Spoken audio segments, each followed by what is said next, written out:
ಎಲ್ರಿಗೂ ನಮಸ್ಕಾರ. ಡಾಕ್ಟರ್ ಜಯಮಾಲಾ ರಾಮಚಂದ್ರ ಅವರು, ಶ್ರುತಿ ಕೃಷ್ಣ ಅವರು ಮತ್ತು ನಾವು ಮೂವರು ಈಗಾಗಲೇ ಮುಖ್ಯಮಂತ್ರಿಗಳನ್ನ ಭೇಟಿ ಮಾಡಿ ಪತ್ರ ಕೊಟ್ಟಿರೋದನ್ನ ಪ್ರಾಯಶಃ ತಾವೆಲ್ಲರೂ ಗಮನಿಸಿರ್ತೀರಿ ಅಂತ ಅಂದ್ಕೋತೀನಿ.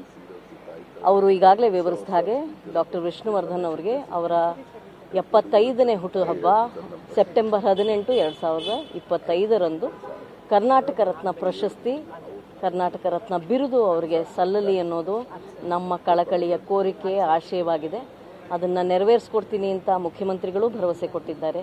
ಅದೇ ರೀತಿಯಾಗಿ ಉಪಮುಖ್ಯಮಂತ್ರಿಗಳು ಇವತ್ತು ಅತ್ಯಂತ ಪ್ರೀತಿಯಿಂದ ನಮ್ಮ ಮನವಿಯನ್ನು ಸ್ವೀಕರಿಸಿ ಇದಕ್ಕೇನು ಮಾಡಬೇಕೋ ಅದನ್ನು ನಾನು ಮಾಡ್ತೀನಿ ಅನ್ನುವ ಭರವಸೆಯನ್ನು ನೀಡಿದ್ದಾರೆ.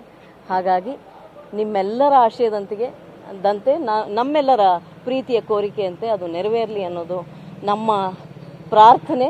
ಅದೇ ರೀತಿಯಾಗಿ ಸರೋಜಮ್ಮನವ್ರಿಗೂ ಕರ್ನಾಟಕ ರತ್ನ ಪ್ರಶಸ್ತಿ ಸಿಗಲಿ. ಅದೇ ರೀತಿಯಾಗಿ ಅವರ ಹೆಸರನ್ನು ಅವರು ವಾಸವಿದ್ದ ಅವರ ನಿವಾಸವಿರುವ ರಸ್ತೆ 11ನೇ ಕ್ರಾಸ್ ಮಲ್ಲೇಶ್ವರಂ, ಆ ರಸ್ತೆಗೆ ಬಿ ಸರೋಜಾದೇವಿ ಅವರ ಹೆಸರನ್ನು ಇಡುವಂತಾಗಲಿ ಅಂತ ನಾವು ಮನವಿ ಮಾಡಿಕೊಂಡಿದ್ದೇವೆ. ಹಾಗಾಗಲಿ ಅಂತ ಎಲ್ಲರೂ ಪ್ರಾರ್ಥಿಸೋಣ. ನಮಸ್ಕಾರ. A few days ago, Dr. Jayamala Ramchandra, Srimati Shruti Krishna and myself, Malavika Avinash, the three of us met the Chief Minister of Karnataka with a request, with an application to confer Karnataka Ratna on Dr. Vishnuvardhan on his 75th birthday, which is being celebrated on the 18th of September 2025. Alongside, we also requested that Srimati B. Saroja Devi, who passed away recently, also may be conferred with the same. The Chief Minister was very welcoming and receptive of the request and had promised us that he'd do the needful.